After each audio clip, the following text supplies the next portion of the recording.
Welcome back, everybody. Once again, this is Mark Lawrence. Happy Thanksgiving weekend to you and yours. And we're here on Against the Spread to keep your winnings intact throughout this Thanksgiving weekend. I'm going to be joined, as always, as I do, with Jim Feist, the legend himself from Las Vegas. Andy Isco will be joining us from Las Vegas in just a moment or two, and Greg DePalma from Prime Sports Network. First of all, Jim, how was your Thanksgiving day? Too much food, too much celebration, but I did have a couple winners, which I was happy about. The only loser I think I had anyway, it was a good day. And I'm looking forward to a good, winning, happy, relaxing Friday, Saturday, and Sunday. If it's possible to relax when you're looking at your money, whirling around, circling the drain and hoping it doesn't really go down. Yeah, with every turnover, right? Right. Greg, I asked you earlier about your Thanksgiving. I'm glad you had a good Thanksgiving as well. It was called to my attention, and I didn't even realize this, but all three underdogs won straight up in the NFL on Thanksgiving Thursday. And I looked at my database to find the last time it happened, and it didn't. I've never seen that happen. All three underdogs win straight up. Was that a surprise to you, Greg? Actually, when you looked at the games, they really shouldn't have been because, of course, Green Bay, we know how good they are, so that was an easy one. But the way Dallas had been playing and the way the Chiefs had been playing, that was not really a surprise. And the Bengals one, I think the biggest surprise with the Bengals game against the Ravens was how well the Bengals defense played.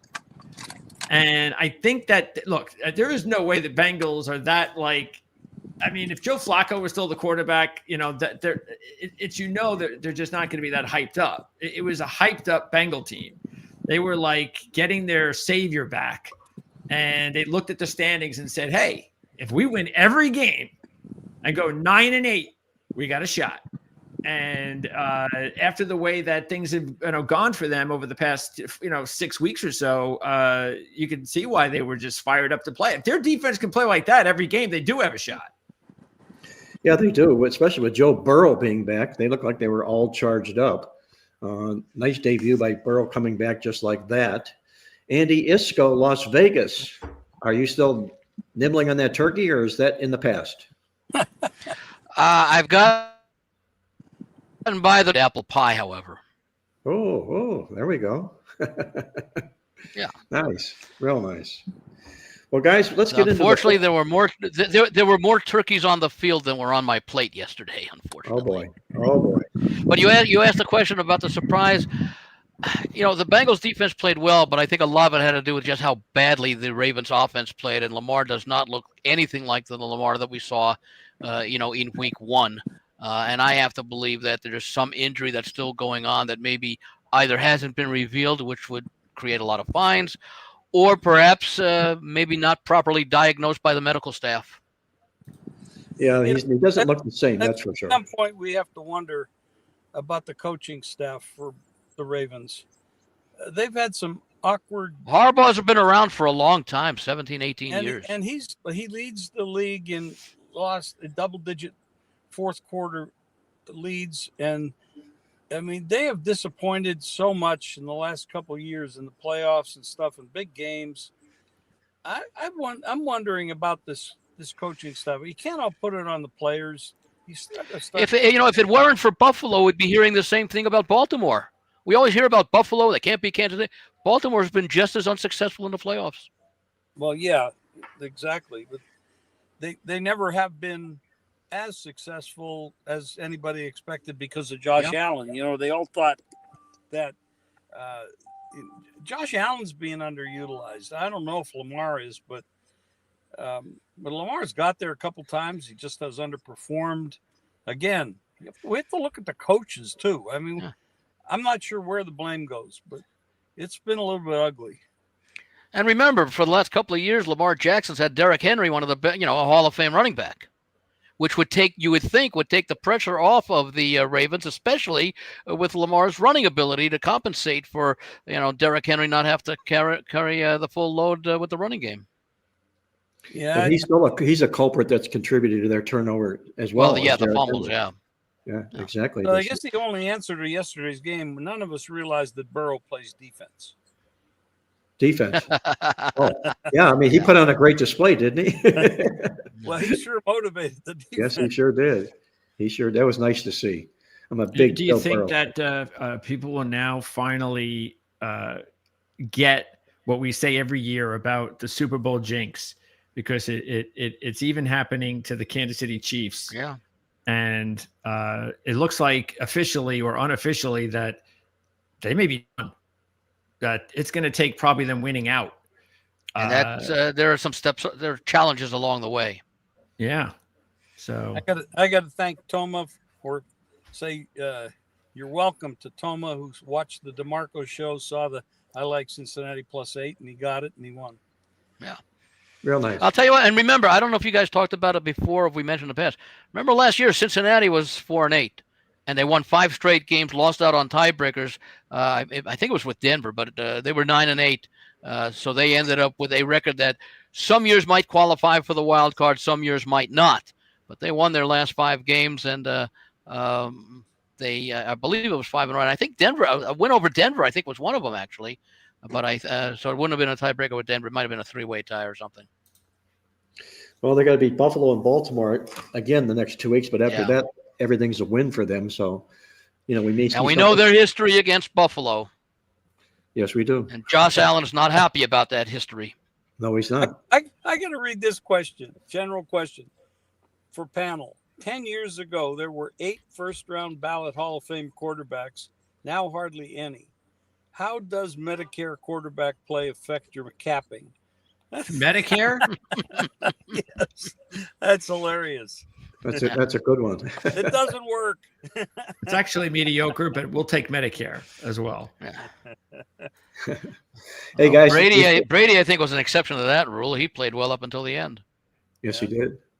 Before we move into the show here, I want to share with you something that I put in the coffee club this morning, and it's a little bit of a repeat from Charles Barkley. He's back on stage again, and he's thank goodness for that. Yes, he is, but he's again confirming the fact that he detests the fact that the NCAA is allowing these kids to bet on pro sports games. He's absolutely gone wild about it, and I'm going to read you some of the stuff he said. I put this in the coffee. Well, we got the clip, Mark. Oh, you got okay. Well, then play that clip if you would, Greg. Okay. Which let me know that we need to do something about the NCAA, where they announced that they're gonna let college players bet on pro sports. If that's not the stupidest shit, you talk about putting your kids in the kitchen and turning the stove on. Like, you can't even. Like, when I heard that, I said, this got to be a joke. This got to be a joke. I mean, these are the people we got running college sports down. We want to know why it's a shit show. I mean, anybody think that's a good idea should have their head examined. Like, why would you even do that if you're the NCAA? Like, are you serious right now? You think that's a good idea? Because we've already got issues going on with kids gambling now when they shouldn't be gambling. I mean, this is just crazy. He is 100% right. There's no question, Andy. It's time for the NCAA to get off their rear end and become the governing authority that they're supposed to be. It's we can talk about this subject till the cows come home, but it's going to go up in flames. But it has to be. I think the fire's got to be put out on this sooner than later. I've never heard anything so stupid in my life. Incredible. Well, the NCAA must have, because this. That's what I thought. I had seen that the other day in response to, well, not Charles's comments, although it probably played some factor because it probably woke up some guys in the NCAA. But I believe that that was the right thing to do. Yeah, they obviously heard more than just Charles Barkley, so they've decided to rescind the rule allowing bets on pro sports. As you can see here, it says the staff will not be allowed to bet on professional sports after the organization's membership voted. This was a couple weeks ago, actually about 10 days ago, actually might have been last week, to rescind a rule change that would have permitted those bets. The move follows a string of high-profile gambling cases. And of course, we all know what they are. And they talk about all that right here. It says the rule change to allow gambling on pro sports would have taken effect November 1st, but under a rarely used rule, each Division I school was given 30 days to vote to rescind the proposal since it was adopted by less than 75% of the Division I cabinet. More than 2/3 of the Division I members needed to vote to stop the rule change, and that bar was reached on Friday, which was last week. So, You say November 1st or December 1st? Because November 1st. So it must have been next year. So or was it already going on? I said November 1st. So that was for next year. Yeah. Okay. Well, it didn't say for this year or next year, but one assumes it had to be for next year. But some people might have interpreted that it was retroactive. All right, guys, let me share with you a couple of stats from the midweek again, if I can, and then we're going to tear apart the National Football League a little bit on the card this week, as I always do, talk about the NFL playoff picture as it exists today as we're speaking here right now. And we're beginning to see the Kansas City Chiefs falling into the twilight zone. The question is, can they rebound if the playoffs were to start this particular weekend? Number 2, Denver would be playing number 7, Chicago. With number 1, they would be playing Chicago. Number 3, the Colts playing the number 7 Jacksonville Jaguars. Broncos are in the AFC. Yeah, AFC. So why would they play Chicago? You said Chicago, didn't you? Chargers, maybe. I've got the Colts playing the Jaguars, three against 6. Yeah. And number 4, Baltimore playing number 5, the Chargers. In the NFC, it's the number 2 Eagles. They've lost their grip on the first seed against the number 7 49ers. The number 3 Bears, Chicago Bears, surprising team this year, taking on the number 6 Packers, who appear to be a team on the rise and the come right now. And the number 4 Tampa Bay Bucks, who are stuck in that number 4 seed only because someone has to be. Yeah, because they're leading the division. So somebody's got to move forward there. Well, that football team is in a world of hurt right now, taking on the number 5 Seattle Seahawks. Any thoughts or ideas here, guys, about what's happening as far as the seeding goes? We're seeing. By the way, what do you think that line would be? Seattle at Tampa Bay. By how much do you think Seattle would be favored? 3.5, 4? Well, Jim, you can answer this because if it was today, it would be based on Tampa Bay's condition, which has been ragged a lot because of their injuries, and it shows in the stats because they've been out-yarded 7 games in a row. But what do you think that line would be today, Jim, if they played that game? Well, if they played it today, Seattle would definitely be favored because of the injuries. But, in 6 weeks, when the playoffs begin, I'm going to ask this to Greg because Greg's more tied in to the injuries and what the potential of his people coming back. We don't know who's going to get hurt between now and then, but we have an idea, might have an idea of who might be coming back. Now, Tampa Bay has not played one game this year healthy. They have been one of the more injured teams in the league, and they've done okay, but they've been slipping, no question about it. And of course, the last game, Baker got a little banged up with the shoulder, but in reality, all Tampa Bay really needs to do is beat the Panthers, and they get to play them twice in the next few weeks. If they beat the Panthers, they're in, and that's all they have to do, and they get one of the top seeds because they're a division winner. That's crazy as it is, even though they haven't been playing well. But Greg, in your opinion, are any of these injured players for Tampa coming back by the time the playoffs start? Well, we're supposed to see Irving next week, but again, I don't see that as a position on their team that is a major difference maker. The obviously Mayfield could play this week, so we know that. There's really only 2 players. That's it. 2 players that need to come back.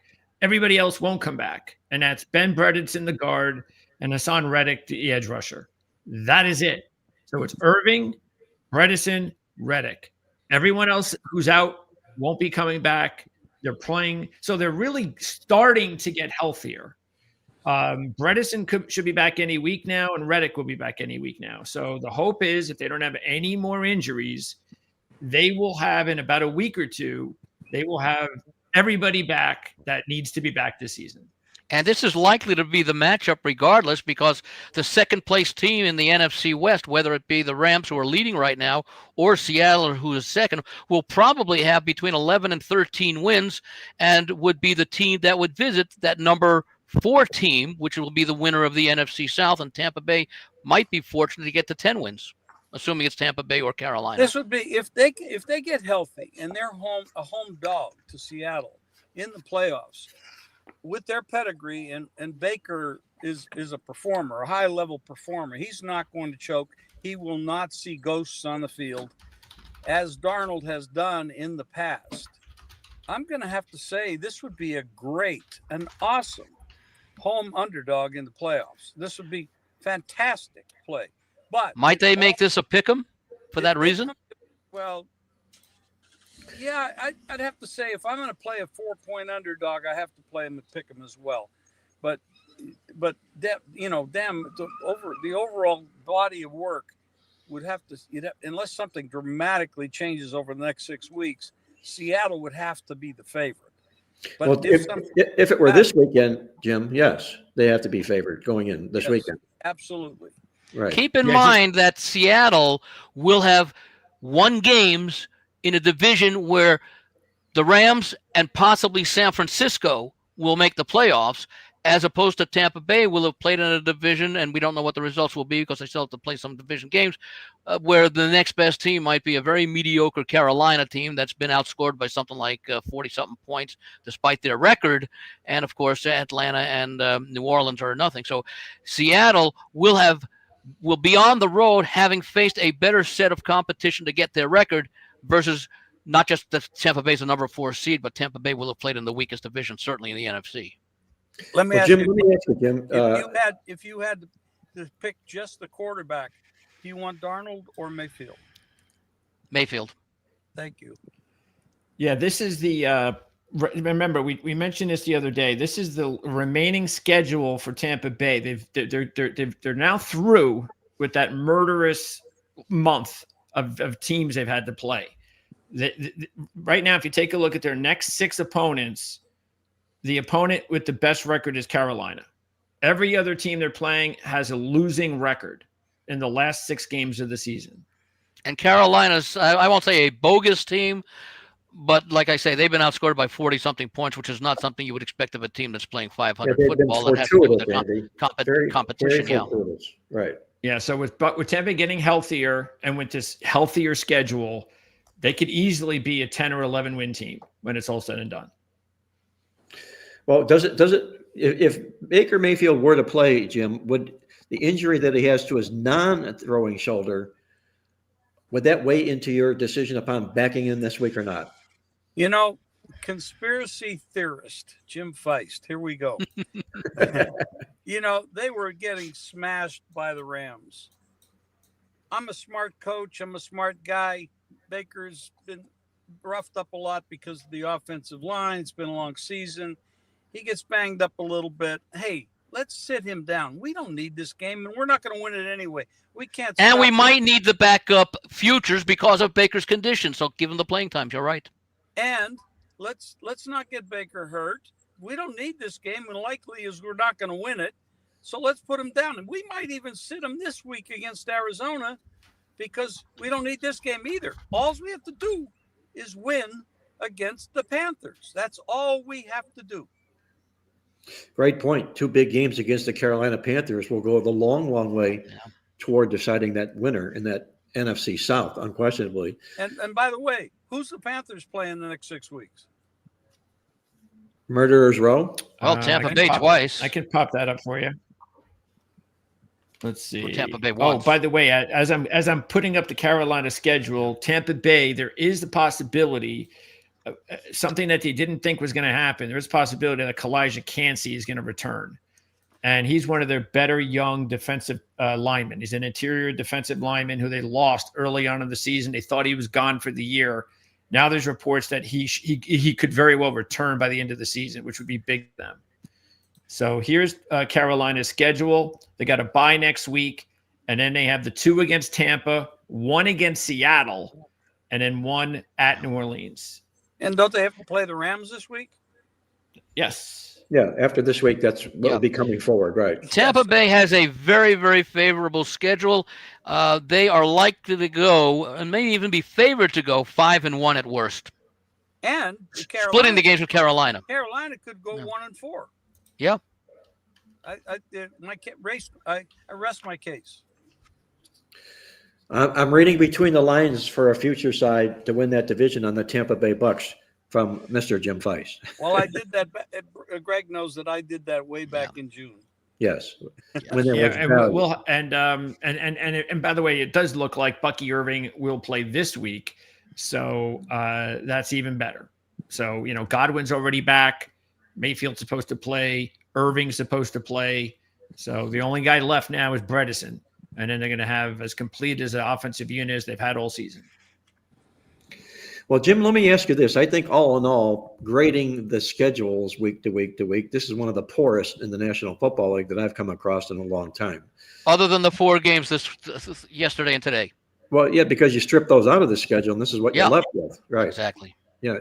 You play some 4 good teams on Thanksgiving Thursday, and you're left with garbage for the rest of the week. Do you find it handicapping games like this, Jim, where you have to decide between 2 bad teams? Does that make you a little bit more uncomfortable, or will you just kind of continue to look for the edge? Well, when they're bad teams, I don't look for who's going to win. I look at the totals, and I look at the props, because I don't like betting on bad teams for or against them, because it's impossible to know what these are. Players that barely are in the league. They may not be getting good coaching. They may not have a good head coach. They may not have a good offensive or defensive coordinator. There's a lot of reasons that a team could be bad or underperforming. But I don't agree that there's no good games. 2 good games: Texans, Colts, Bills, Steelers. Well, right 3 games matching up winning teams from that standpoint. Well, if you look at this Houston-Indianapolis game, this is huge. This is a huge game for playoff positioning. That's one of the 3, right? And you have arguably, and this is a lot of people would argue this because they're only one of the best defenses in the league, and that's Houston. They're incredible on defense, and Stroud is supposed to play this week.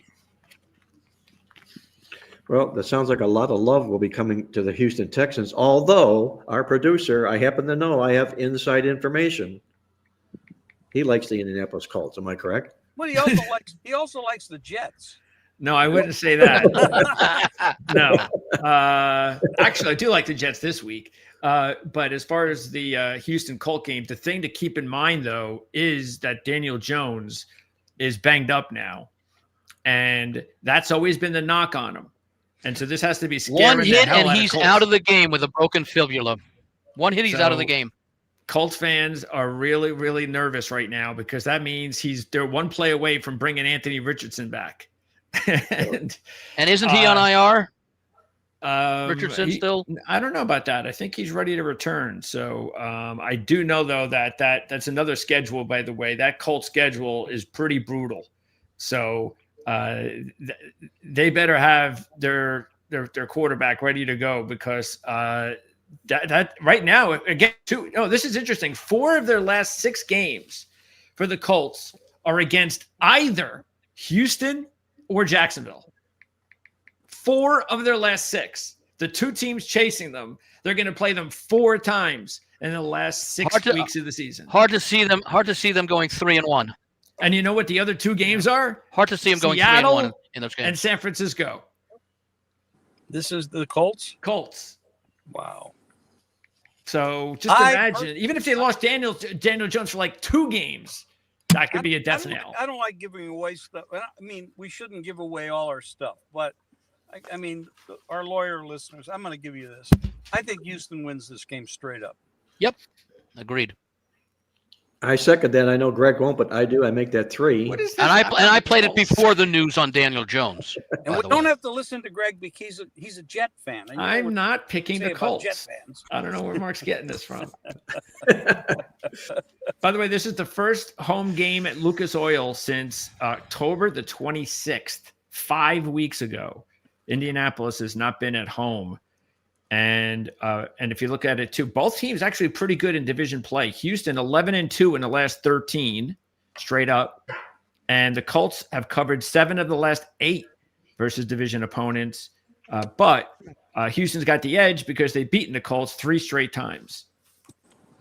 Well, my earlier rant against the Colts is going full circle. It's coming true now, Mark. It's going full circle. They coughed up another season-high yardage against Kansas City in their overtime loss. They allowed nearly 500 yards in the football game. You just said it in the wrong week. In the wrong week, yeah. Yeah, you needed to say it the very week after that. Yeah, that's it. You know how timing is. Well, that's okay. We have it recorded. We'll bring it back. It's just a warning, a precursor for this week is all I'm saying, okay? That defense against the number 1 defense in the National Football League, and that defense is laying points. Case closed for me. Okay. I mean, the defense is getting points. The number 1 is getting points from what I contend to be a rotten defense, but who I think is going to begin unraveling. They've lost 3 games in a row, or no, 2 of their last 3 games the Colts have. So, we'll see where they end up. I don't think they're going to be the number 3 seed out of the AFC, which is where they're sitting right now. When did they find out about that broken fibula about Daniel Jones? They had about a note for that for a while. Isn't that medical malpractice if he's been playing with it? Who trusts these NFL execs anymore? Let's pop up the division because keep this in mind. Again, what I just said.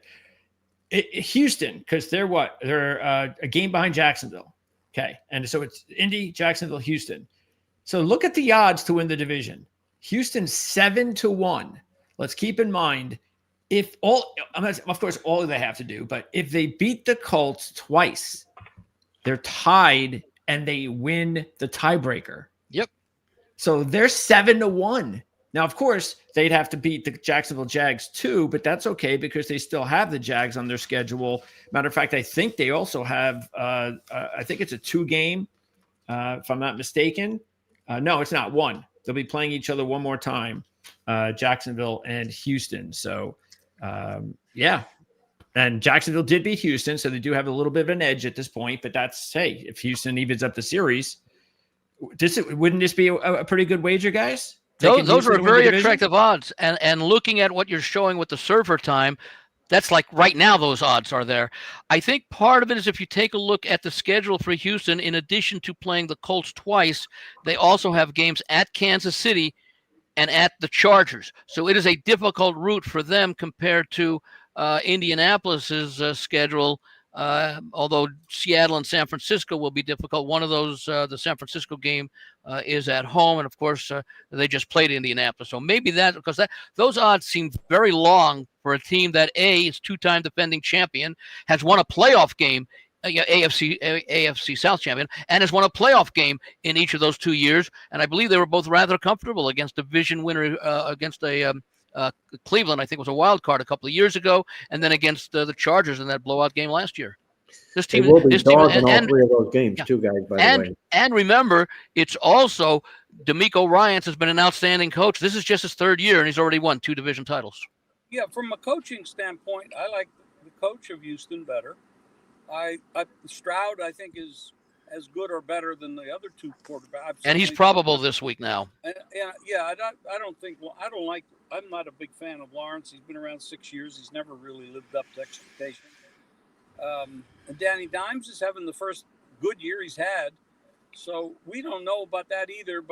And like you pointed out, Andy, this team has won this division. I gotta say Houston's the right side here now for this game and for the division. Houston will be at Kansas City next week. And what did you say Houston's division odds are, Greg, to win the 7-1. 7-1. And what are the Colts? -215, I think it said. Oh, there's the pure value to Houston. Tremendous. No way. -210, yeah. Yes. And then Indianapolis will be at Jacksonville next week. Andy, let me ask you this question. I know the Circa Survivor is winding down. I don't know how many people got bumped out with Baltimore yesterday. It's about 269, if I remembered correctly. And in fact, all 8 of the teams that played yesterday, because you had to play one of the 8 teams, so you had to save them in that contest. Westgate Survivor is different, and all 8 teams received some action. So obviously those who were on the Ravens lost. That was the biggest one, 269. I think 78 lost. By the way, there were exactly, I believe it was 900 who were alive going into this week. 78 were on the on the Lions. I think it was just a handful on the on the Chiefs. I think maybe one, if I remember, or a small amount, and the other one was on the which was the Baltimore. Well, yeah, that was the big one, but the other one that it's the game today that are on the 469 are on the let's see if we can make a second half comeback. Philadelphia Eagles. Andy, who would you think will be on this remaining card, or this would be its own separate week in the Circa contest? Thanksgiving week is a week all unto itself. Of the games that are being played on Sunday, who, in your mind, would be the likeliest top choice in the Survivor contest this week? It depends on the availability of the teams that players have already used, and I don't have that. I'll see if I can get it during one of the segments here, the availability. But based just obviously upon the line, you'd have to think Seattle at home against Minnesota and the quarterbackless Vikings would be a chance. But I think a lot of people have already used Seattle this season. You might have some support, even though it's a road game. They're just so much better than the opponent. The Rams against the Panthers would seem to be what would be a very popular pick. And you would have to think, although there's been a coaching change and sometimes you get a little bit of a bump, at least offensive coordinator change, you'd have to think a lot of people will be on the Chargers against the Raiders. Here, I'm gonna give you a great Survivor stat, Andy. Whether it works or not this week, it is what it is. In my database, looking at NFL teams from game 11 out, they played 10 games. You have an 800 or better home favorite playing a sub 250 opponent. Those teams are 34-2 straight up. So that would be the Chargers. No, that would be the New England Patriots. Oh, the Patriots against the Giants. Okay, yes, yeah. It would be the New England Patriots. Right, the Chargers don't have the 800, yeah. Right, that's correct. Patriots do, yeah. That's correct. So what game is it, Andy, that catches your attention on the card this week then? Well, the two that I mentioned before, the Texans and the Colts, which we talked about, and I love their defense. I got it at the 4.5 before. This was one of the plays that I knew before the week, barring any injury that occurred between then and the time I made the play, that I'd be on the Texans because I like them to win this game. They are playing like we talked about before, their experience edge is really good. He did a lot of things you've said over the past few weeks about the Colts, but yeah, this is a good matchup, I think, for the Houston Texans. Mills didn't play poorly in his few games, and so I mean, if he had to play, although Stroud is listed as probable, not normal, but probable, makes it good. The other one that caught my eye, I'll just throw this one out here because we already talked about this one. Buffalo laying the 3 points, I believe it is still, at the Steelers. I think this is a game where, despite some of the defensive vulnerabilities of the Bills, although they are getting healthy, I think they're going up a Pittsburgh team that is not playing as well as perhaps we would have thought they are playing. And of course, they still have, Pittsburgh does, 2 games against Baltimore coming up.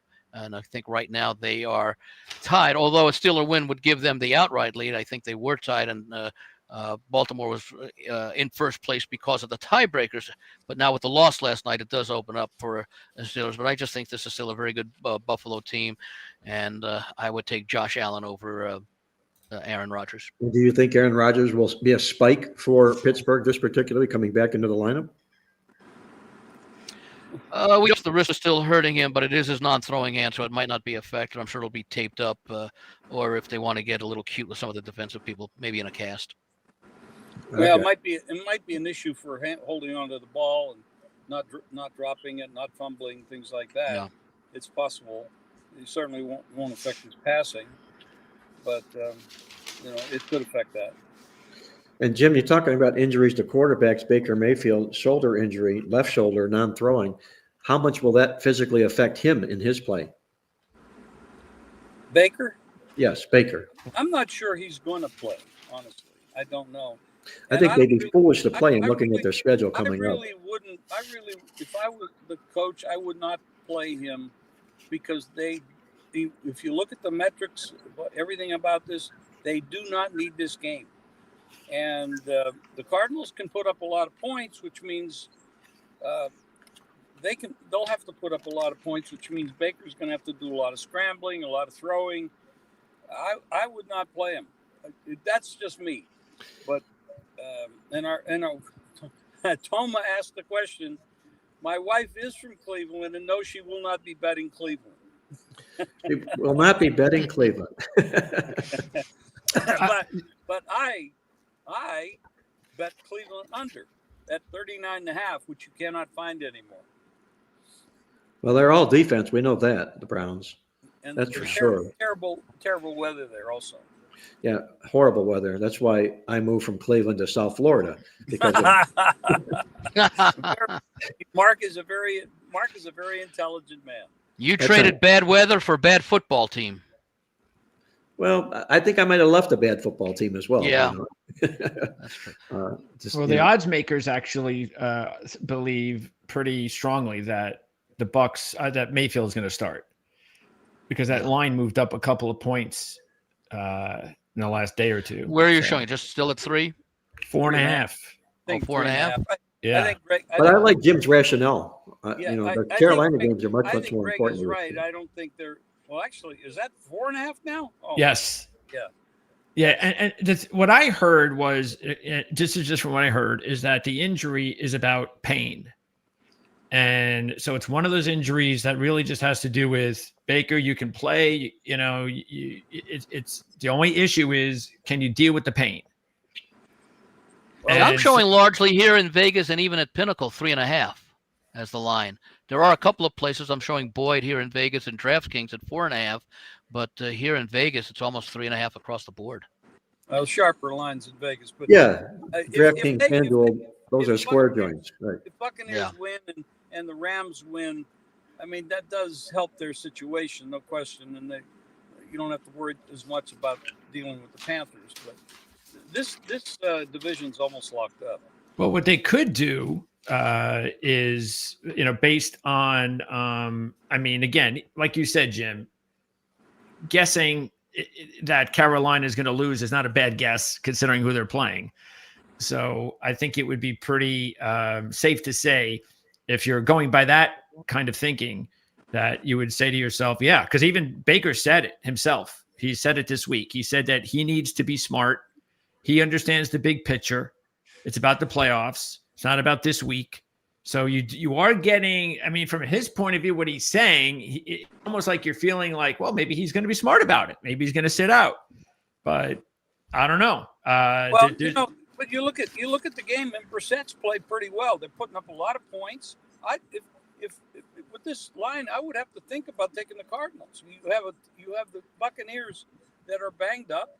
They've got so many players hurt. You got Baker potentially hurt. Now we should talk about Shedeur Sanders. Everybody's putting him in the Hall of Fame because of that one pass he threw.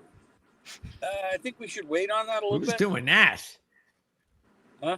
Who's doing that? Dion. Yeah, he doesn't count.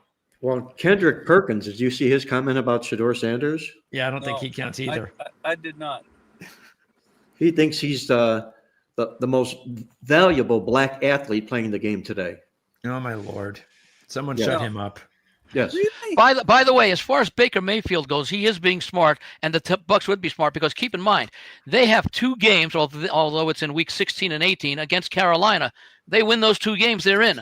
I would not want to risk injury and not be available for those 2 games. Not now, assuming he's healthy before then, of course, you'd want to get him in there before. But yeah, the game this week, against a non-division conference foe who's not threatening for a wild card, basically does make this game not worth taking that risk. And again, you get a chance to play a backup quarterback who you might need in some situation. Play him in a situation like this. Exactly. Speaking of the weather, there is one weather game in the NFL. It's not snow, even though there are some potential snow games or potential rain games. But that eliminates Dolphins and Saints. Yeah, the one rain game though, and there is some rain possibilities. That's definite, is going to be the Jet game. And they're also talking about 42 and cold. So you got an indoor team in Atlanta going to the New Jersey, playing in the rain and the cold. So that and also with a 38-year-old quarterback trying to play in that weather. Well, So, Greg, Cleveland has really bad weather. It's snowing there right now. Yeah, they're saying that the forecast for Sunday's game though is just a chance of snow. But the wind is going to be high. They're talking about 20-mile-an-hour gusts. Well, that's the biggest issue. You got 20-mile-an-hour. You got a rookie, very, very young quarterback, and you got Purdy, who doesn't like playing in wet weather. He doesn't grip the ball well. Now, we saw last week in dry weather, he almost threw 5 interceptions. He did throw 3 successfully. Threw 3. He tried to throw 5. Hey, guys, let me jump in here. I just found that quote by Kendrick Perkins. I want to read it to everybody. He's sort of a man of his own opinion, that's for sure. But he was doing a podcast, and he stated, Shedeur Sanders is the most powerful black man since 2009. You know what happened in 2009? That's when President Obama got elected in office. He's the most powerful black man since 2009. I ain't ran across one black person that said one bad thing about Shedeur. Not one. Because he has the balance. He has the balance and I'm not arrogant, I'm humble, is what he said. He goes on further to say, and he has some fun with this shit. He's the most powerful black man in sports. Matter of fact, he's the most powerful player in sports. That was Kendrick Perkins on Shedeur Sanders. Did they drug test him right after the quote? Yeah, I was gonna say. I mean, come on. There are a few people. Holy crap! I think he's more powerful than say Saquon Barkley or Lamar Jackson. Yeah, of course. Yeah, and this is just football. He says sports. Yeah, I know. Michael Jordan's still pretty powerful, even though he's out of the game. Magic Johnson is still, take a look at their bank Michael accounts. Jordan's in a big lawsuit and NASCAR. against NASCAR. So he is still pretty much big in sports. Absolutely. Hey, Jim, before I let you go, we're going to move on to the college football side of things. Any final thought you have on the NFL football card? A thought, a selection, a pick, aside, something that our listeners would like to hear from you? Oh, boy. That you haven't expounded on already. Yeah, I think I did talk about. I think the Rams are right now at this point the best team in football. I think Philadelphia's playing with their food. Kansas City's going to miss the playoffs. There's a chance, even though slim, that Bengals could actually make the playoffs. Huh? Win that division. It's possible. But Buffalo's going to have to beat Pittsburgh, and the Ravens going to have to play the way they played last night. Surprise, surprise, surprise. The last 2 weeks, Dallas has beaten Philadelphia and Kansas City, and that's one hell of a thing. Since they were both in the Super Bowl last year, and this is the team that gave away a great player and were criticized the hell about it, but they played pretty damn good. Dak is playing at an MVP level, no question. If he doesn't win the MVP, he should definitely win the comeback player of the year because he's playing out of his mind. There's a lot of interesting stories. I don't know what to say about the Lions losing their center's that's a big one. Their center's coming back. I don't know what kind of shape he's going to be in, but he is on retiring. That's big. Frank Ragnow? Greg can talk a little bit about that. But they did lose their offensive and defensive coordinator, and it's really showing a lot. And it shows you how difficult it is to replace people. Yeah, because it means Campbell is making a lot of bad decisions in his place. Yeah, he is. Jim, let me ask you this question. I want to ask, and Greg and Mark as well, how much, if any, do you think the impact of Kansas City getting blown out in the Super Bowl the way they did has carried over this year, either to their play or in opponents being able to take a look and exploit some of the vulnerabilities that Philadelphia exploited in the Super Bowl? I think it matters. I think, first of all, being division winners 9 straight years, 5 out of 6 in the Super Bowl means they play a lot of extra games. And not only the extra games, but the extra practices. And they're getting older. So it's kind of like a similar crew of players playing extra games for 5 straight years in the Super Bowl. It makes a difference. And I think they might be worn out because they certainly have not played up to expectations this year. And last year they won 10 games by in Small margins. 1-score games. Yep. I mean, there's a lot of wear and tear, and they all have fat pocketbooks, and that weighs you down as well, mentally, physically. You're not as hungry, and there's hungry people out there, and I bet Denver to win that division at the beginning of the year. I think I'm right on it, and I thought the Chargers would finish second. And that might happen, but their offensive line is so terrible. And the Raiders are a lot worse than I ever thought they'd be, but they're awful. They might be the worst team in football, honestly. But these are comments I have. I mean, it's all over. I mean, I live the NFL, and some of the quality out there is really bad. Well, the Raiders, Jim, happen to be my big ugly dog of the week, Bud. The big ugly dog, the Raiders, and they are ugly. And you may need to drink a few buds if you're backing them, though, this week. Keep that in mind as well. I got something to say. Yeah, a couple of weeks ago, I had Lou Finicaro on the show, and I never bet these, but Lou is he doesn't mind going against the grain. He doesn't mind. Do you know him, Mark? Yes. Okay. I've spoken a couple of times, not personally, but I know him. Yes. Yes, but he is. I really like him. But he plays a lot. This is something, and I learned from him in this conversation. I have always played 2-team teasers, and the prices on the 2-team teasers, as Andy can tell you, have really been jacked up from what they used to be to what they are now. They used to be even money, and now some places you're making you lay minus 125. As high as that. In one place, 135. It's absurd. So Lou said he saw that and he got mad at it, and he said, because he liked playing teasers, he said, I'm going to play 10-point teasers because they haven't changed the odds. So he looks at 10-point teasers, but he focuses mostly on the. Now those are 3-teamers, correct? You have to have 3 teams. 3 teams, and it's 10 points. So this is kind of a lesson to all the people out there. So we had this conversation, pretty deep conversation about it, and then Andy and I had a conversation about it, and Andy did some research. And I shared that with Lou. So this is a lesson from 3 guys that do nothing but this. So I said, if you're moving the line 10 points, and it's such a dog era right now, why not look at the underdogs?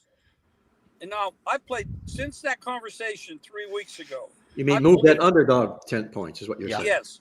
I've played 8 3-team 10-point teasers since that conversation with Lou. I'm 8-0. Okay, so folks, take a look at that. Think about it.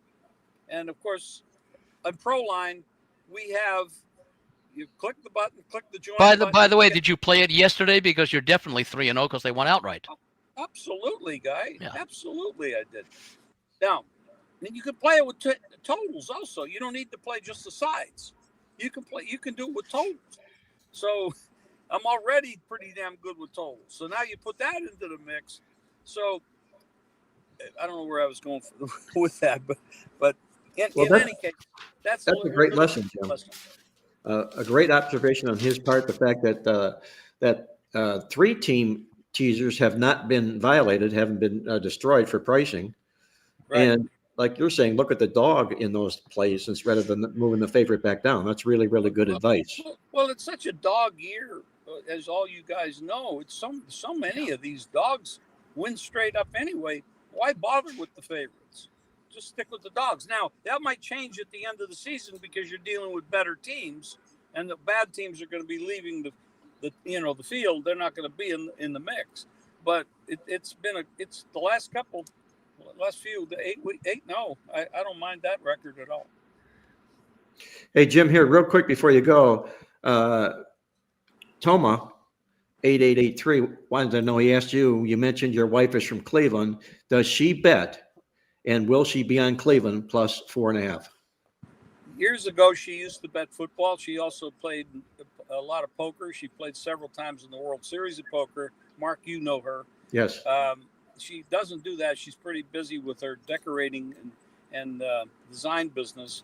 And she's never been a fan of the Cleveland Browns. Of course, I admire her for that because they're so damn bad. But no, she will not be She will not be betting them. I will not be betting them because I don't know much about Shador and what he's doing. But I do like the under a lot. Well, remember, the most powerful black man in sports. Okay, Shador. Okay. I am not going to side with that comment. By the way, Jim, to your point, just to point out how bad some of these teams are, we are 2/3 of the way through the season and 1/4 of the league. Okay, we're talking 18. What is it? 3 wins or less. A quarter of the league, and you have 1, 2, 3, 4 more teams with 4 losses. So you're talking, and we're 2/3 of the way through the season. Oh my God, that's 12 teams. Yeah, 4 wins or less. Meaning, and if you have 4 wins, and if you play 2/3, mathematically that works out to 6-11. I love at the end of the year. I love the NFL. I love the competition. I love what we saw. We saw 3 pretty good games yesterday. I love that. But this is a bad. Honest to God, it's just a bad product. It's just a bad product. It's nobody's fault. There's not that many talented players. Offensive or coaches. Offensive line is weak. The quarterback situation is weak. The coaching sometimes is weak. So you have a bad product right now. It's not very good. And it's all the injuries as well. That too. And what can you really can't. I think that they should change some of the rules also because you're calling a lot of penalties in these games on infractions that could be called either way. For example, pass interference can be called either way because they're jostling down the field. I've never felt that there should be any penalty for illegal motion. Let the team do whatever it wants to do as far as setting up on offense. Well, that's a discussion for another day. Hey, Jim, I'm going to let you go this time for sure, okay? And just in response to the person that asked Jim about how well he made out on Thanksgiving Day and does he like dogs, and he said, sure, I cleaned up yesterday. The proof is in the pudding. He's sitting in a brand new car today, okay? I drive so little, my 2017 Genesis is still brand new. It's still just like new. Perfect. Hey, Jimmy, have a great weekend, okay? Okay, you guys as well. Bye-bye. Good luck, Jim. That was Jim Feist joining us from Las Vegas. Just nothing but pearls of wisdom coming from him. He's just absolutely a terrific handicapper and an even better person, guys. Yeah. So let's move it on now to the college football side of things, where it is the last full final week in college football this football season here. I shed a tear because we're going to be missing college football, but that tear dries up right away because there are no longer 18-hour workdays for me putting a football newsletter together for college football. There won't be any games, which kind of makes myself and my wife Colleen feel pretty good about all that. But nonetheless, let me get off that soapbox there. Let's talk about the college football, what's most important in our minds right now, and that's the college football rankings and how important they are and how important some of these games are this particular week. Greg, what do you find to be the most attractive or intriguing game from a college football playoff standpoint on this week's card?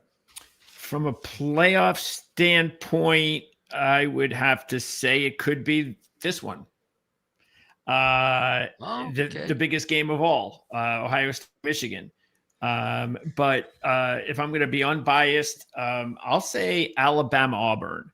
Just because of the fact that it's incredible to think that if Auburn upsets Alabama, that Alabama would be knocked out of the playoffs after the way it looked just a few weeks ago, where they could have been looked at as the team to beat for the national championship. So that's how important that game is. And the Iron Bowl is such a, it's probably the second biggest rivalry in all of college football next to Michigan, Ohio State. A lot of it has to do with also the fact that just like what we've seen with Michigan upsetting Ohio State 3 of the last 4 years, even though Auburn hasn't done that, they sure have scared the hell out of Alabama in recent years. Especially at home. Yes, at home. Yes, 100%. Good point there, Andy. And that's where they're at now. The only thing is that for a betting perspective, there's not a lot of value this week with Auburn. That's the difference. In the past, you used to get 10, 13, 3-4 to 1 on the money line. Now it's just 5.5, 2 to 1 on the money line. So it's not like a big number. But yeah, to answer your question, I think that's the one, because it would open up a door and a spot for other teams.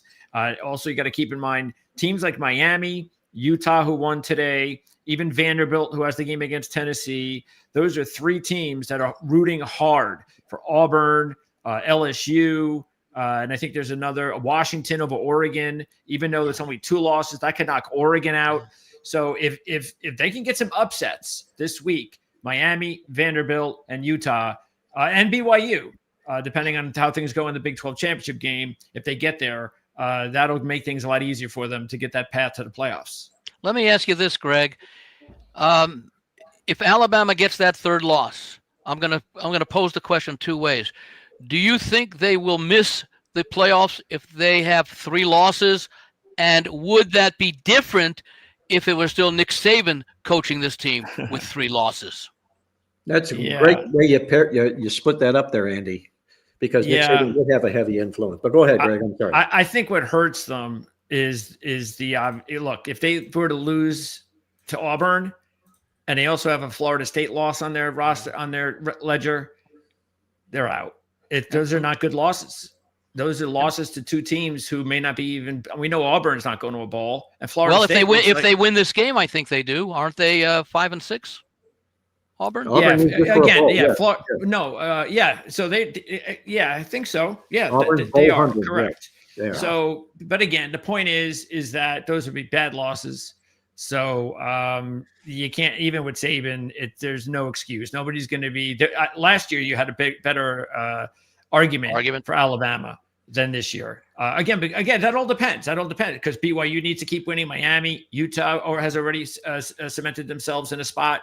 Vanderbilt's got to beat Tennessee. So if those teams win and force the community to look at Alabama and say, well, there's other teams with better records and better resumes. Alabama has no shot. And Mississippi won today, so rather handily. Yeah, they're in. So, yeah, that's one spot. By the way, Mark or Greg as well.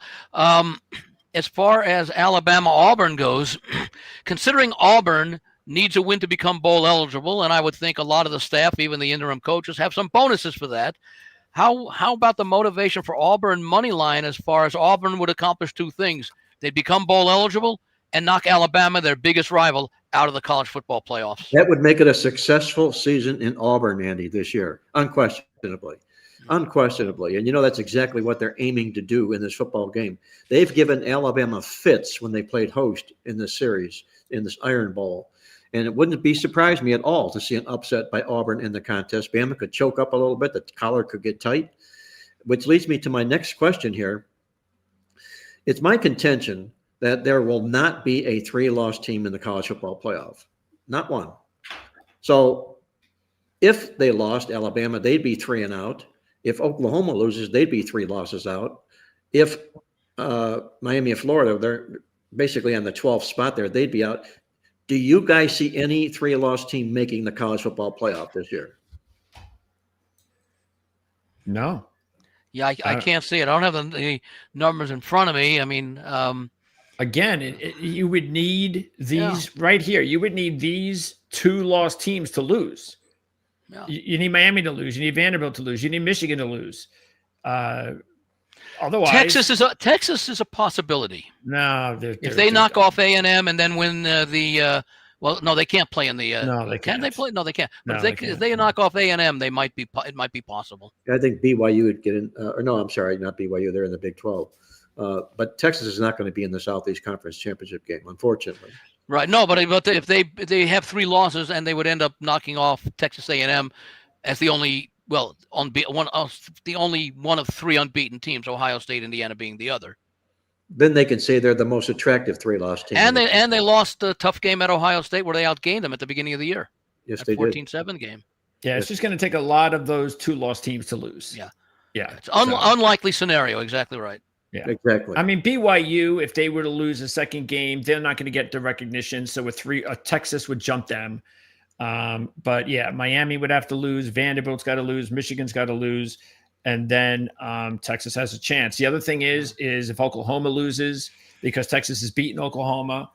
And I could even see a point where if Oregon were to lose, that they might have a discussion on Texas or Oregon. That could be possible. Because the only reason it might not is because there may be more SEC teams eligible, sure. And they might give an Oregon. If their only loss is to you're saying if they lose to Washington, but that their only other loss would be to a likely unbeaten Indiana. Yes, exactly. Pending the Big Ten championship game. That would soften the blow. Yes. Yeah, they would definitely need Oklahoma to lose and Alabama to lose, and if they can get those two SEC teams to even up with them, knowing that Texas has beaten Oklahoma, then that gives them a shot. Obviously, they're still going to beat Texas A&M tonight. Yeah, that's the hardest part of all. But I won't say they're definitely out. I'll agree with you there. One other question, guys, about the playoff bracket. Right now, we're seeing Tulane, number 24, the highest seeded group of 5 team, meaning if they were to win this week, they would be the group of 5 entrant. Do you think that's justified over James Madison? That's my question. Yes. Which team are you asking about? Tulane. Yeah, Tulane's, I think, played a tougher schedule, tougher conference. I only say yes because and again, obviously, if you're saying, Mark, that Tulane wins out, James Madison wins out, and it's a discussion. The reason that I'm willing to do that now, and I did this week, actually, after having James Madison number 1 last week, I switched it and I put Tulane over James Madison because even though it was a win against Washington State, if you were going to prove to everybody that you deserve it, you needed to win that game by more than 4 and needed to not have to come back in the last closing minutes of the game to win the game either. It's just the way that the situation they're in. They needed to have at least covered the game against Washington State, and they barely won the game. Yeah. So I think that hurts them a lot and by the way, shame to the Sun Belt. Shame on them because they ruined an opportunity as outside of an opportunity as it is. They ruined an opportunity for an Old Dominion to be in the discussion by having divisions. It's stupid. And they're not going to change it because of the rivalries. And how ridiculous is that? Just imagine how much money the Sun Belt could make if an Old Dominion or a James Madison were in the playoff. But they'd care more about rivalries in the Sun Belt. Who the hell cares about rivalries in the Sun Belt? That commissioner will not be elected. That commissioner will not be elected to serve another term. There's nothing like a good old rivalry in the Sun Belt. Yeah, you can still keep a couple of rivalries. That's the rule. You got to choose a couple. You tell them you got 3 or 4. Come on now, stop. Okay, one other thing here, guys, and then I'm going to open the floor up to you guys for your idea, your selections, or advice on this week's football card. But going into this weekend, we're taking a look at what we had 19 teams that were 5 and 6 going into this week, meaning they all needed 1 win to become bowl eligible. I'm going to run these down real quick for our listeners out there, and you guys expound to me on which football team you'd be most surprised that didn't win their 6th game. That did or did not? That did not. Okay. In the AAC, Temple and Rice. In the ACC, Florida State. In the Big Ten, Penn State and Rutgers. In the Big 12, Baylor, Kansas, and Kansas State. In the MAC, Buffalo. In the Pac-2, Washington State. In the SEC, Auburn, Kentucky, and Mississippi State. And the Sun Belt has the most. Appalachian State, Arkansas State, Georgia Southern, Louisiana, Marshall, and Texas State. Which of those teams do you feel would be the biggest surprise if they do not win their 6th college football game to become bowl eligible this week, Andy? What do you think? I think what is Kansas already won their 6th game, right? I'm sorry. They lost today. They were deadly there. Yeah. Kansas State, aren't they? What, about 17 or so against Colorado? Yes, they're a heavy favorite. I think that's the biggest of the ones. Yeah. If I were not taking a look strictly at point spreads, I'd probably go with Penn State over Rutgers. Just on, long series history. They're playing extremely well under the interim coach.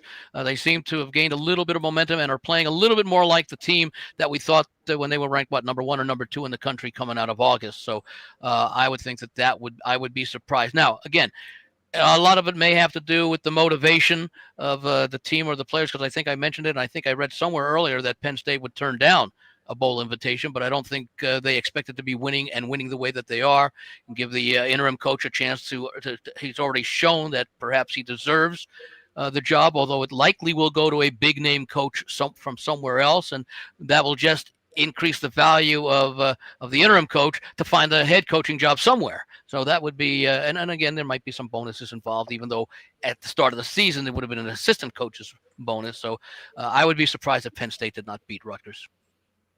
I would be too as well. Greg, who would you think would be the team that would surprise you if they don't win the football game this week? Washington State. No way they're losing to Oregon State twice. That's no the way. Other one I had in mind, by the way. I'm glad you picked that up. Yeah, no way. They were lucky to win the first time because Washington State, they just had one of their bad games of the year. Nothing went right. They couldn't move the ball. And what did Oregon State do the very next week? They lost to a winless Sam Houston State as a 20-point favorite, and then lost to Tulsa after that. So Oregon State, who has a new coach, by the way. I've never heard of this guy before, but I hope he's a really good rising assistant coach. He's the interim coach who replaced the head coach, right?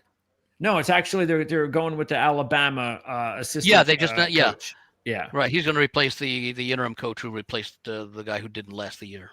Yeah, so hopefully that was a good hire. But yeah, Washington State. I mean, just imagine that year they had. I'm going to tell you right now, Greg. I'm going to lead you into this. Tell the people what Washington State did this year when they stepped up in competition and had to travel across the country, I think 3 times. Yeah, they had a fourth quarter lead against Ole Miss, Virginia, and James Madison. And they were all one-score losses, as it turned out. And those are like 3 playoff teams. Yep. Potentially, all 3 of them. And they had the lead against those teams and couldn't close the deal. And they only have, like you mentioned, Mark, 5 wins. So they have to win this game for bowl eligibility. They are not getting swept by Oregon State. Matter of fact, I think they're going to just kick their ass tomorrow night. Washington State is going to offer a challenge to play those 3 teams again, but it has to be a 45-minute game. Yeah, well, it would be better if it was actually more of a neutral site game. That would be better. Unfortunately, that's the thing about the bowl season that sucks. Like, it would be nice. Like, Washington State goes to a bowl. Okay, well, pit Washington State in a neutral site against a good team. Let's see what they would do, but they won't.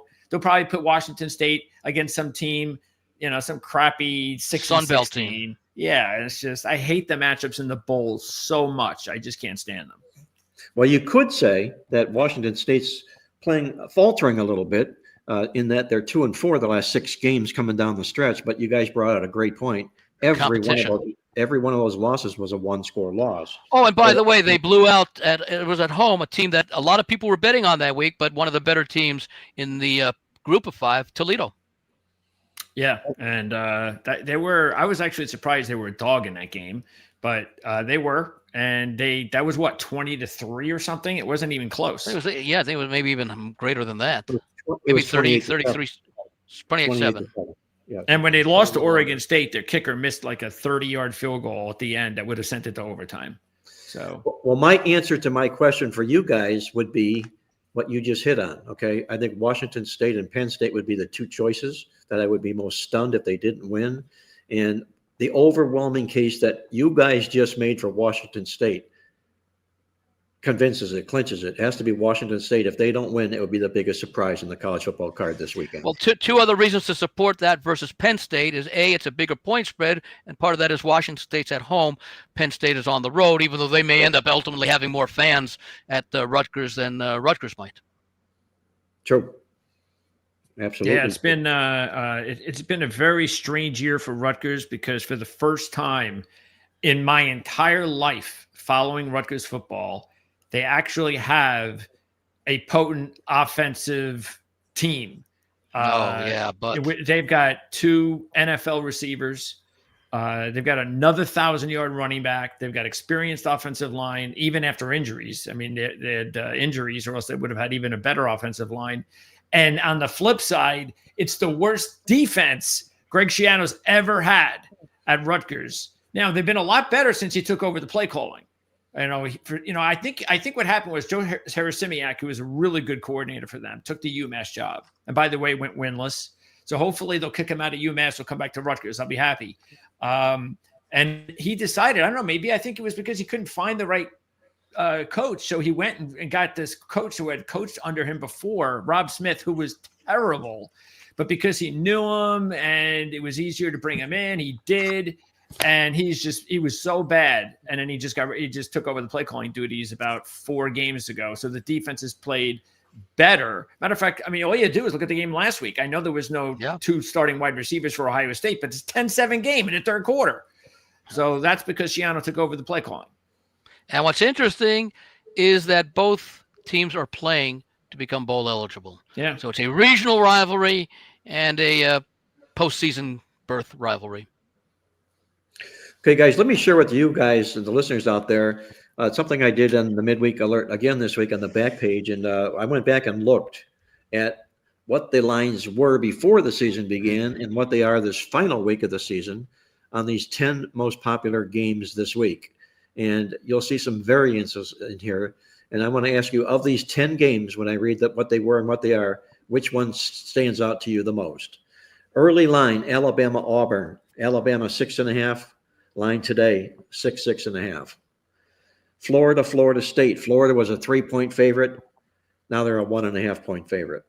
Georgia Tech. Georgia -14. They're a 14.5-point favorite. So far, the lines have held true in those first 3 games, but here's where it gets a little bit choppy. LSU Oklahoma. Oklahoma was a 3.5-point favorite.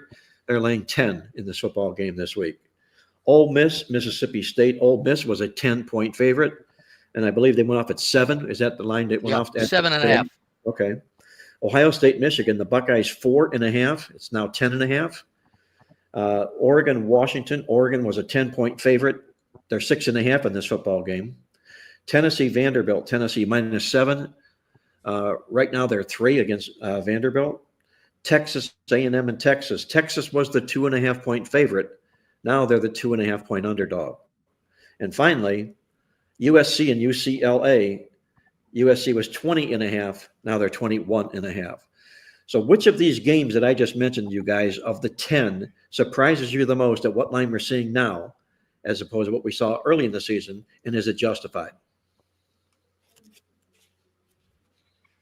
Well, I can make a case for the Alabama-Auburn game not moving, considering the success that Alabama's had this year relative to Auburn. However, Auburn's recent play perhaps keeps this line a little bit low, but that still seems a little bit low based upon the overall resume of the teams.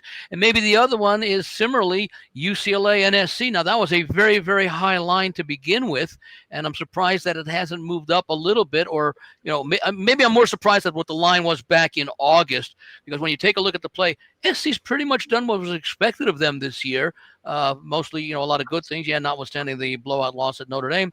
UCLA played horribly. They made the coaching change. They played well, but then they've gone back to playing largely like they did earlier. So I would have thought that there would have been some adjustment. But maybe the reason that we haven't seen the adjustment is maybe it was because that line was so high back in August. I don't know that I would have made that, in that kind of rivalry. We expected USC to be a good team. I don't know that we expected UCLA to be as bad as they were in September. Very good. Greg, I think it surprises me actually more knowing this, that the 2 teams that played on opening day, Ohio State and Texas, when they played, everybody looked at that as, what was it, 1 versus 3 at the time, I think. And everybody was like, these are 2 of the top teams. This could be the championship game rematch. And yet the Buckeyes were only a 4-point favorite over Michigan, and Texas was only a 2-point favorite over Texas A&M. Because I don't think anybody thought Texas A&M would be this good. And I don't think there's any, and look, Michigan's 9-2. This is about as far as I think Michigan should have gone this season. What do they think? They'd be 10-1? I mean, the youngest team in the Big Ten? Come on. So I'm actually surprised that those lines were where they were at. So if I'm going to answer your question more succinctly, I would say the LSU line, being that it's 10 now, which is a big number considering LSU is one of the best defenses in college football. I mean, they lost it by 10 at Alabama, and I could see that being the same type of game. And LSU hasn't quit, so I could see that being, and Oklahoma's going to have pressure on them. They know they can't lose that game. This is their last game before they go to the playoffs. Sounds like a good case. Greg, sounds like a good case for the under. I was going to say the same thing, Andy.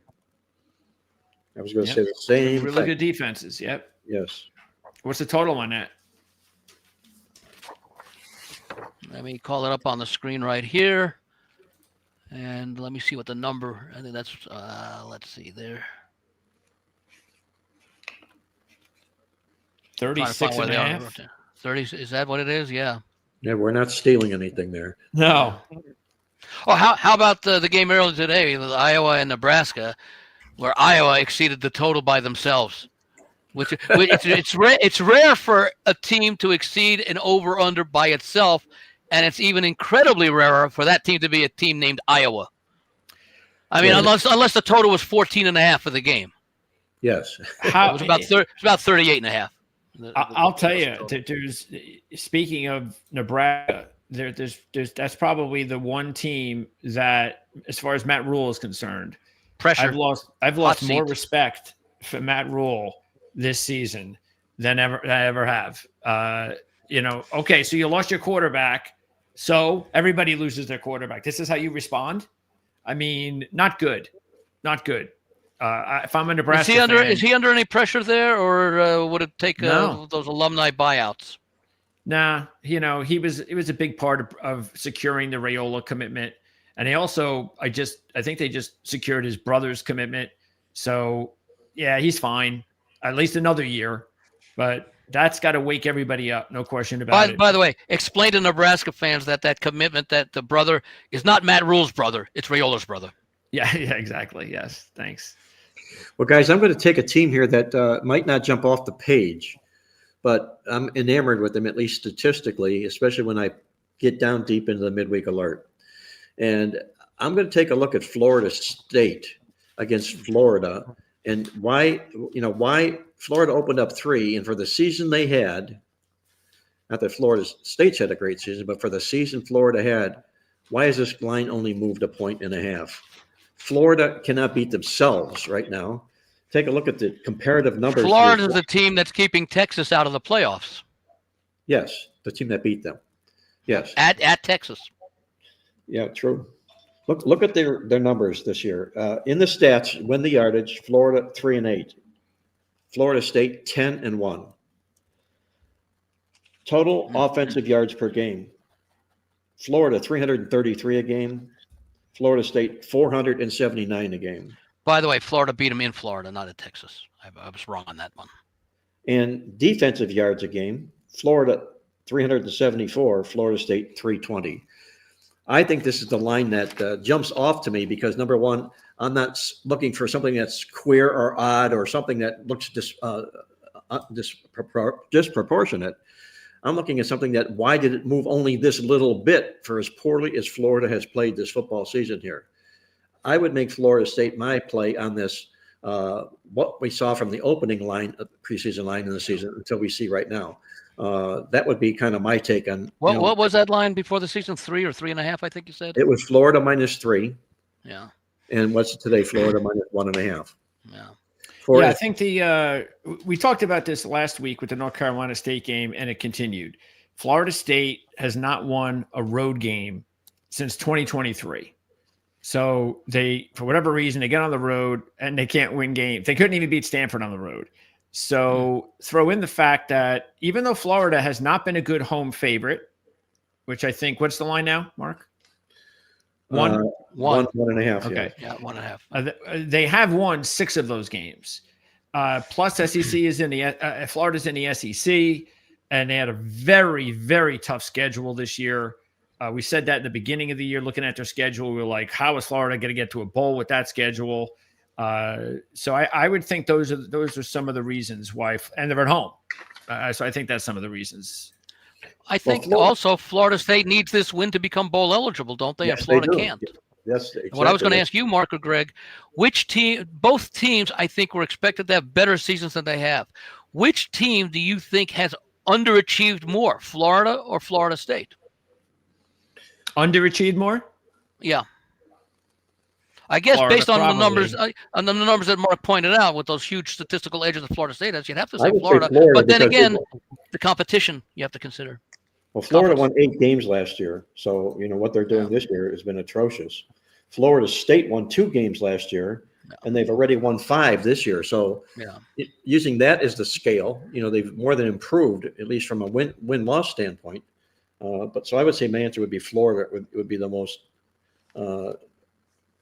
just unappealing of the Yeah, two. I was trying to locate what the season win totals were for both of these teams. Florida State, again, like we talked about before, I think Florida State's bad season last year, maybe it was that hit to the playoff the year before when they were unbeaten or something like that, and they may have just never I'm recovered. looking in the playbook preview guide now, Andy. For the college preview, we had the season win totals on every team. I know you had it for the NFL teams. I was trying to find it just now. Yeah, we do in the college too. It's Okay. like page 248 back in there. Okay, I see. So in the ACC, Florida State was 6.5 wins Yep. for their season Yeah. win total, which they're sort of sitting right there. And in the SEC, Florida I can't imagine it's much different. was 7.5, exactly the same. Yeah. They were both I'm actually 7.5, and then what did you say? Florida State was 6.5 or 7.5? 6.5. 6.5. no, 7. Yeah, I'm actually surprised it was 7.5 with that schedule. I mean, they had a murderous schedule. But then, again, they did have more wins last year, like you said. The thing because keep in mind, I mean, beginning of the season, I think if Florida State fans before the season began had said, hey, you're going to go to a bowl. Let's say they win this game, you go to a bowl and you beat Alabama. Yeah. Would you take it after what happened to them last year? They say, okay, we'll take that. That's all right. It's not, we're not in the playoffs, but look at where we were last year. That's an improvement. But I don't think Florida State fans will be happy, nor should they be happy if they don't beat Florida and don't go to a bowl, considering how they started the season. Yeah. But they can't win road games. So that's the problem. If you can't win road games, you know. What's their record the last few years in the series with Florida? This is a big rivalry down there. Yeah, big Florida rivalry. owns the series. Probably ever Right since now. Bowden retired. I would think. Yeah, I don't know that. Bowden And beat look, him. we might get news any minute now that Lane Kiffin will be the new coach at Florida or LSU. Florida's I don't been in 5 understand. of the last 6, by the way. Go ahead. Okay. Answer me this. All right, because am I missing something here? Because maybe I am. Why is Lane Kiffin, unless he's leaving, why didn't he want to tell anybody what his decision was until after the Egg Bowl? Unless he was leaving. Yeah. Is there something I'm That's missing true. there? Because if he was staying, he would have announced it maybe just to his team before the start of this game. That Hey too? guys, I want you to be the first to know I'm not going anywhere. I'm going to sign that extension that we've all been talking about. Now let's go out and beat Mississippi. No, who knows? Maybe they did. And for Maybe- recruiting. Maybe that was the conversation, Andy. Could be. They beat him. And for comfortably. recruiting, you have to you can't not, if you're going to be there, you'd kill your recruiting at Mississippi by saying, I'm going to wait to tell everybody that I'm staying. Yeah. So he has to be going. He has to be. Now, I know there's more people who believe he's going to LSU. Yeah, LSU versus Florida. Yeah. Yeah, and I'm actually surprised by that. But I think if he makes his decision, it's going to be on one decision only, and that's the fact that where am I going to get more money? That's it. Not for him. Yeah. But for the portal. Where am I going to be able to? Or there for has both. There has to be a bigger budget there at LSU than Florida, if that's the case. So I do want to answer a question for DBK regarding Navy, who won last night. The fact is that Navy has a very small chance, and it's not looking good because the only way Navy gets into the championship game, they need a loss by either the heavy favorites, North Texas or Tulane. And North Texas. And South Tulane, Florida? excuse me, Tulane just happens to be playing like one of the worst teams in the FBS, Charlotte. tomorrow. Charlotte. Yep. So if anything, I mean, the game that's going on right now is the Temple game, and Temple, because they need a bowl, that would have been the game. But I mean, it's 5:30. It's 2 hours after the game started. I haven't looked at the score, but I'm afraid to look at the score if I'm a Temple fan or a Navy fan. So, which would, by the way, be a nice story. You will know the score. I'm not going to mention it. Yeah. It would be a nice story if North Texas did get in there. The Mestamaker kid is a really great story. And I don't know if you guys know the story behind Mestamaker. He's a kid that started the season before the season began as he came in, I think it was last year, I should say, as the 6th quarterback in the depth chart out of like 6 quarterbacks. And he worked his way up, and then there was an injury here or there. And then the guy left, who actually happened to be Chandler Morris, who took the job at Virginia, and the bowl game opened up, and he got the bowl game, and he had an awesome game in the bowl games. The first start he had ever made in college football was the win in the bowl, was the loss in the bowl game. He played really well, and he's had a monster year. So it's a really great story. He's not like a highly recruited kid, but he worked his tail off. He went to these like quarterback camps, and he's just really done his part. So I think that'd be a nice story to follow if he made the little cherry on top of that is that what we read a couple of weeks ago when North Texas cracked the top 25, I think the first time since 1959. Yep. Yeah. That's a remarkable achievement. Those are the good things. That's what we want to see. We were sick of the same old teams all the time. So, I mean, there's a lot of other drama going on this week too with same old. I mean, you got San Diego State, New Mexico. That's great to see if either one of those teams are in the championship game. Western Michigan's in the MAC championship game. What a year it's been for Kennesaw State, where they came from last year. Now they have a chance to go to the championship game with a win on Saturday against Liberty. So that's good. Those are the stories, the portal stories, the Virginia story. Those are the stories that you like to hear. It's some of the other stories that drive you insane.